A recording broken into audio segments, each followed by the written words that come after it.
Hi everyone पुणी गोटे rescue video नहीं आसी गोटे स्किन इन्फेक्टेड डॉग को रेस्क्यू कर तार टोटाल बॉडी पूरा ड्राए होगी फाटी जाइथिला आ सेतिरो ब्लीडिंग भी होतिला।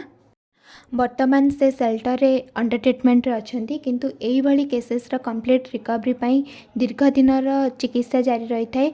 पुणी थरे नुआ स्किन आसीबा पई तार यही लॉन्ग टर्म ट्रिटमेंट पई आमे आपण मानकर साहाय्य सहयोग आवश्यक करछु। दयाकरी तार यही ट्रिटमेंट पई हमको साहाय्य करंतु जेमति कि पुणी थरे ताको गोटे नुआ हेल्दी आ पेन फ्री लाइफ देई परिबा। जदि आपण मैंने चाहूँगी यार ट्रिटमेंट रे साहाय्य करने डिस्क्रिप्शन में डोनेशन डिटेल्स अच्छी से पाइपर आउ आर ए लॉन्ग जर्नी रो गोटे पार्ट हूँ। आम चैनल को लाइक कमेंट शेयर सब्सक्राइब करने को भूलु ना। यहीपरि भाव में जड़ित ही रही था आर अपडेट वीडियो आउ कंप्लीट रिकवरी देखापी रही। जय जगन्नाथ पुणी देखा आर आउ गोटे वीडियो रे।